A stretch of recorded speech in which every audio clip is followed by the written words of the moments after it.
Welcome to Telugu focus TV. నేను మీ Srinivas Reddy. Delhi CM రేఖా గుప్తా మనందరికీ తెలిసిందే. ఇప్పుడు ఆమె ఢిల్లీ సీఎంగా ఉన్నారు. కేజ్రీవాల్ను ఓడించిన తర్వాత కూడా బీజేపీ అధికారంలోకి వచ్చింది. ఢిల్లీ సీఎంగా రేఖా గుప్తాను కూడా ఎన్నికయ్యారు. అయితే ఆమె ఎవరు, ఆమె నెట్వర్త్ ఏంటి అనేది కనుక మనకు తెలిస్తే నిజంగా మనం అందరం కూడా షాక్ అవుతామని కూడా చెప్పుకోవచ్చు. ఇటీవల జరిగినటువంటి ఢిల్లీ అసెంబ్లీ ఎన్నికల్లో కూడా అరవింద్ కేజ్రీవాల్ నేతృత్వంలో ఆమ్ ఆద్మీ పార్టీ పైన కూడా బీజేపీ ఘన విజయం సాధించిన సంగతి మనందరికీ తెలిసిందే.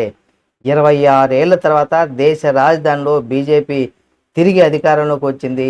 గురువారం ఢిల్లీ ముఖ్యమంత్రిగా రేఖా గుప్తా గారు ప్రమాణ స్వీకారం కూడా చేశారు. షాలిమార్ బాగ్ నియోజకవర్గం నుంచి కూడా మొదటిసారి ఎమ్మెల్యేగా ఎన్నికైనటువంటి ఆమెను కూడా అనూహ్యంగా సీఎం పదవి వరించింది. బుధవారం పార్టీ సభ్యుల సమావేశంలో ఆమెను బీజేపీ లెజిస్లేచర్ పార్టీ నాయకురాలుగా కూడా ఎన్నుకున్నారు. ఇంతకీ రేఖా గుప్తా ఎవరు, ఆమె కుటుంబం, అలాగే రాజకీయ జీవితం, ఆమె యొక్క నెట్వర్క్ గురించి కూడా మనం ఈ వీడియోలో తెలుసుకుందాం. ఇలాంటి మరిన్ని పొలిటికల్ అప్డేట్స్ని ఎప్పటికప్పుడు మీ ముందుకు తీసుకొస్తుంది మన తెలుగు ఫోకస్ టీవీ ఛానల్. కాబట్టి సబ్స్క్రైబ్ చేసుకుని పక్కనే ఉన్న బెల్ బటన్ ఒకటి మాత్రం మర్చిపోకండి. ఢిల్లీకి 4వ మహిళా ముఖ్యమంత్రిగా సుష్మతా స్వరాజ్, ఆ తర్వాత షీలా దీక్షిత్, అతిషి తర్వాత కూడా ఇప్పుడు ఢిల్లీకి 4వ ముఖ్యమంత్రిగా కూడా రేఖా గుప్తా గారు నిలిచారని కూడా చెప్పుకోవచ్చు.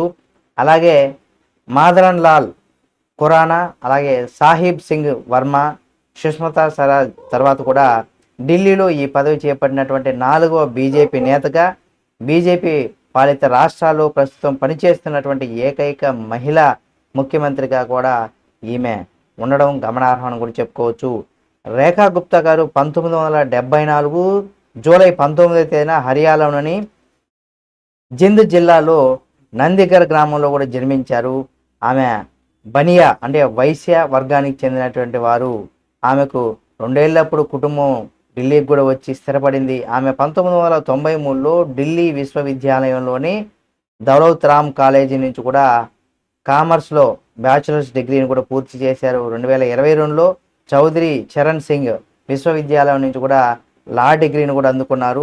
వృత్తిరీత్యా ఆమె న్యాయవాది కూడా.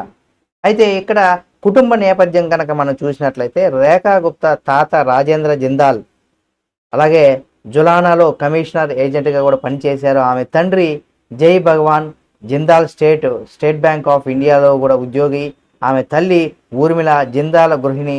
అలాగే 1998లో కూడా స్పేర్ పార్ట్ ఇండస్ట్రీలో వ్యాపారవేత్త అయినటువంటి మనీష్ గుప్తాను కూడా రేఖా గుప్తా గారు పెళ్లి చేసుకున్నారు. ఈ దంపతులకు 2 పిల్లలు. కుమారుడు నికుంజ్ గుప్తా ప్రస్తుతం చదువుకుంటున్నారు. కుమార్తె హర్షిత గుప్తా తండ్రికి వ్యాపారంలో సహాయం కూడా చేస్తుంది. హర్షిత ఆస్ట్రేలియాలో స్థిరపడిందని కూడా చెప్తున్నారు. అయితే నికుంజ్ తమిళనాడులోని వెల్లూరులో ఇంజనీరింగ్ చదువుతున్నాడన్నట్టుగా ఒక సమాచారం. ఇది కుటుంబ నేపథ్యం. అయితే ఇక పొలిటికల్ కెరీర్ పరంగా కూడా మనం చూసినట్లయితే ముఖ్యమంత్రి కాకముందు కూడా రేఖా గుప్తా రాజకీయాల్లో యాక్టివ్గా పాల్గొనేవారు. ఆమె ఢిల్లీ యూనివర్సిటీలో స్టూడెంట్ యూనియన్ అధ్యక్షురాలుగా కూడా పనిచేశారని కూడా మనం చెప్పుకోవచ్చు. అలాగే కార్పొరేషన్లో కౌన్సిలర్గా కూడా ఉన్నారు. రేఖా గుప్తా పోల్ అఫిడవిట్ మేరకు కూడా ఆమె పైన ఎలాంటి క్రిమినల్ కేసులు కూడా నమోదు కాలేదు. ఇక ఈమె యొక్క నెట్వర్త్ ఎంత అనేది కనుక మనం చూసినట్లయితే 2023-24 ఇన్కమ్ ట్యాక్స్ రిటర్న్స్ మేరకు కూడా రేఖా గుప్తా వార్షిక ఆదాయం 6.92 లక్షల రూపాయలని కూడా చెప్పుకోవచ్చు. ఆమె భర్త ఆదాయం 97.5 లక్షలు అని కూడా చెప్తున్నారు. ఈ మేరకు ఆమె 1,25,73,289 రూపాయల విలువైనటువంటి చరాస్తులు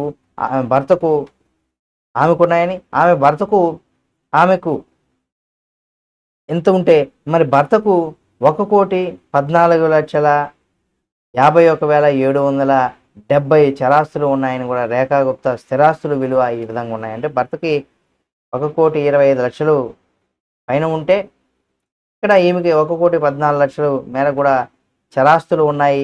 రేఖా గుప్తా స్థిరాస్తుల విలువ కూడా ఉన్నాయని కూడా చెప్పుకోవచ్చు. అలాగే 2,30,00,000 పైగా ఆమె భర్త స్థిరాస్తులు ఉంటే ఇక 3 కోట్ల రూపాయల వరకు కూడా ఈమెకి రుణాలు కూడా కలిపి ఉన్నాయని కూడా చెప్పుకోవచ్చు.